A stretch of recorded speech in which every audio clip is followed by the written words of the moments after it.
Thanks for joining us today. We want to talk about something that we see reoccurring in dentistry, and these are the holes in hygiene. It happens in every practice. Doesn't matter how long you've been in practice, it plagues you your whole career. Missed appointments and holes in hygiene. And it really centered around the hygiene coordinator, this person. That's their job, is to make sure it's full. And sometimes you have good ones, sometimes you have bad ones, sometimes good ones turn bad, meaning they did good for a while. And we really want to dive into this and really get to the core of why this happens and hopefully give some suggestions on how to fix it. Thanks, Wes.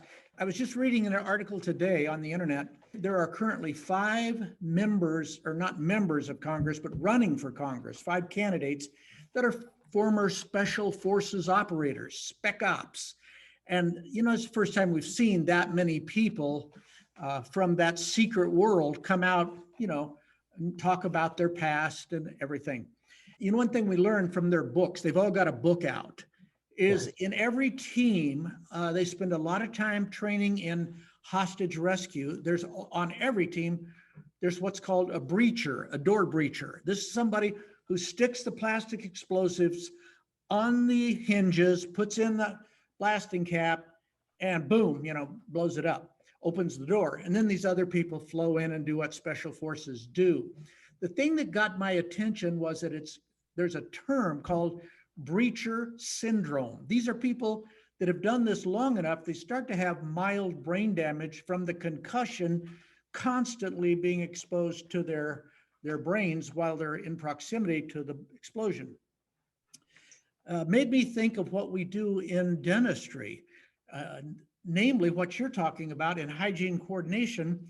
I think we see breacher syndrome. After a while, and it's a shorter period than you would think, hygiene coordinators tend to find themselves dreaming about working in another office or having another job. And one of the reasons, we'll talk about more later, but one of the reasons is these patients, they didn't want to be called. They didn't want to be talked to. They don't want to be pursued. They want to quietly go away and either find another dentistry or rethink their life. And some of them are very rude to these hygiene coordinators. And after 1 or 2 of these hot potatoes, they find themselves wishing they were somebody else, wishing they were somewhere else. This syndrome you're talking about certainly doesn't take 10 years in dentistry. Oh, no. I'm thinking 6 months to a year, and people get very tired of this position.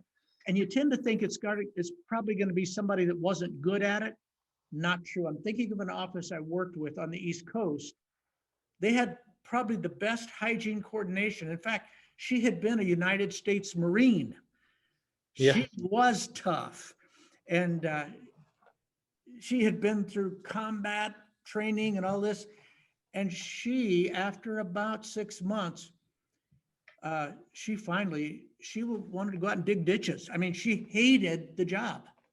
So we need to keep in mind that it can be bad for some people, and sometimes the office can actually be the cause, meaning how patients are being treated, they don't want to be called back. And so we need to kind of sort that out and figure out which is which. Now, I don't care who's working for you, how tough she is, how aggressive, whatever, it eventually wears them out. So some of you are thinking more money. Not true. If you gave a breacher more money in the special forces, he'd still have brain damage. Yeah, if he sits there and breaches these doors. Same in dentistry. I've noticed it. We get a really good person, really aggressive at it. And, it's about 6 months, a year and a half would be great that we get out of this person. And they tend to move to a different position because they've done so well there. We move them to what's thought of as, higher level position, in the practice.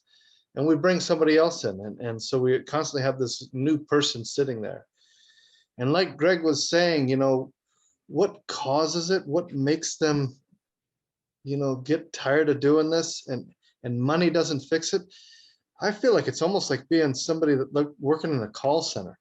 Yeah. Pretty Yep. soon, man, it just wears on you. And what happens is they end up not making the calls.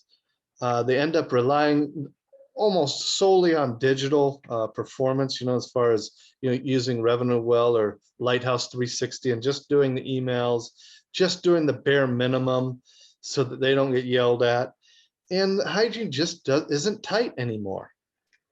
And that's where it kind of drifts to before you decide to make a change there, or it kind of stays there, quite frankly, for a lot of offices. Let's talk about the two reasons we see people finally burn out, blow out, and move out. They're gone, whether they beg for another job within the office or just go somewhere else. One of the things is they don't feel fully appreciated by anyone, the doctor, the staff. Nobody sees the heartbreak they experience. Right. Every day, hey, we've missed you, and they hang up the phone and slam it down and say something unkind. Nobody else heard that except her. The doctor didn't hear it. Doctor's assistant, his favorite assistant, is back in her unicorn outfit, prancing around, with rainbows and hearts, and it's all wonderful back there. And up here, this lady is living the call center nightmare. Now, I know not everybody has the unicorn dream. I get that. But it's stressful, and we need to acknowledge it, that these people are going to, that if they do a good job, you ask them how they're doing. How are you holding up? And then they say, I'm good for another month, or I'm good for 2 more. Whatever they tell you, you kind of got to work around it. And you got to be planning how you're going to move them into another position, because it's valuable. They learn valuable things on that phone. Yeah. So as you were alluding to, what burned them out quicker is an office where there's a toxic element in hygiene or in the practice in general, where patients really don't want to be there, that they're actually fleeing and leaving. Toxic elements in hygiene there could be a million of them. It can be from a rough hygienist, aggressive in terms of selling different things in hygiene. You could be out of network. The doctor could be pushy with treatment planning. The doctor could be preachy. The hygienist could be preachy. When I say preachy, preachy about treatment and staying up with your oral health, and all kinds of different things can make people want to drift out of the practice and leave. Scaling and route planning, there's just a long list of things. And think about going to an office every 6 months and being pushed and prodded to buy something, to do something. Pretty soon you're starting to think of reasons why not to come back. And that's when you have that environment in the office, these people burn out extremely fast, and almost can't be fixed. Can I interject something here as to how you might spot post-traumatic shock in a staff person at the front, or excuse me, a staff person doing hygiene coordination? Really, it could be in others too. This is a valuable trait to observe. Say she has 3 jobs, she does 3 different things in the office, but there's one of them she never has time for. Or she has hygiene coordination and she also has to do something else. She will do the something else and say how important it is, I don't have time to go do your hygiene coordination. So that's the beginning. That's how you know. And you say, well, we had this girl in here. She used to do really good at this. Yeah. And, you give her another job, and all of a sudden taking out the trash is the most important thing in her life. And over again. Yeah. There'll be no trash in that office. They'd rather do that than this. So be careful that when you try to fix this, that it's not the office itself wearing these people out. You want to be careful that that's not happening. Some things that we've seen some offices, Greg, where they would rotate this position. Yeah. Literally, every 6 weeks, you had to sit, and that's what you did for 1 week out of 6. You're the hygiene coordinator, and you took it dead serious and making sure there's no openings. It's like at the hospital where you wear that vest that says you're putting out patients' meds and nobody is allowed to talk to you if you're wearing that vest. It's kind of the same way. This person that's going to be doing what you're talking about, we don't want people interrupting her or trying to pull her off onto something else. That's right. And so that's been very successful in not wearing people out and getting decent results. I would say that we don't see it very often, but the offices that do that and insist on it, it's actually been well received. The thing is, people listening to this know that there is assistants whose life is as they have dreamed of it. You know, they're working next to the doctor. They're always being complimented and praised. They're getting to do things they're barely qualified for. It's a real uplifting point of self-esteem. They'd probably take a $2 pay cut and wouldn't leave. You see what I'm, in other words, there's the opposite of this. And the answer to both of these has nothing to do with money. Like you said, we have to keep an uplifting environment. You know, in today's hiring world, how tough it is. If you have a toxic environment, money isn't going to fix it. Or if it does, you'll wish it wouldn't have, because it's going to be at your expense. You won't be taking home a paycheck. My suggestion, if this has been a problem in your office, first identify, do we have any toxic elements? Just think about a patient's experience in the practice. Are we pushing night guards, bite guards? Are we pushing this where every patient, every time they come in, gets some kind of pitch that isn't really dental related in terms of restoring their teeth? Can I give an example of what you're saying? Sure. I get my car serviced at Jiffy Lube or one of those, and it costs me $100. It's a Toyota. And the reason I do that, because it's covered for free service, oil changes, all of that. It's free. But when I go to get my free service, there's a person there trying to pitch me on a membership for service that's $300 or $400. And I always say no, because I'm only going to keep my car 2 years. And they don't take no.